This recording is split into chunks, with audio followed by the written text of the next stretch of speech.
ভারতের পশ্চিমবঙ্গ রাজ্যের কলকাতায় এখনও জমে ওঠেনি শীতের বাজার। কলকাতার নিউ মার্কেট, ধর্মতলা, ওয়েলিংটন স্কয়ারে গরম পোশাকের পসরা সাজিয়ে বসেছেন ব্যবসায়ীরা। বিক্রি হচ্ছে মাফলার, জ্যাকেট, টুপি, চাদর, কম্বল সহ শীতের নানা পোশাক। শীতের বাজার ঘিরে এবার ধর্মতলা ও নিউ মার্কেটে ভারতের বিভিন্ন রাজ্য থেকে এসেছেন ব্যবসায়ীরা।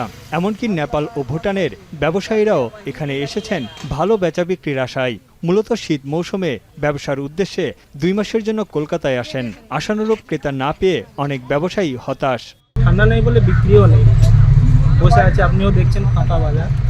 আসছে, দেখছে, সবাই জানছে, তারপরে আসবে। শীতের বাজার ওয়েলিংটনে কোনো সময় খারাপ যায় না। বাংলাদেশের এদিকে তো আশা করছি যে শীত পড়লে বাজার হবে।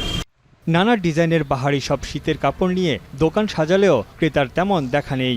কলকাতায় ঘুরতে এসে কেনাকাটা করছেন অল্প সংখ্যক পর্যটক। জিনিসগুলো খুব ভালো লাগে, চয়েসেবল জিনিস হয়, আর মানে স্টাইলিস্ট জিনিস। আমাদের এজের মধ্যে সবাই তো একটু স্টাইলিস্ট জিনিসই পছন্দ করে। তো আমার এখানে আমি বিগত 10 বছর ধরেই আসছি। মূলত শীত মৌসুমে পর্যটকদের উপর ভরসা করে থাকেন ব্যবসায়ীরা। তাদের আশা, শীত বাড়লে ক্রেতার সংখ্যাও বাড়বে। এখন কলকাতা।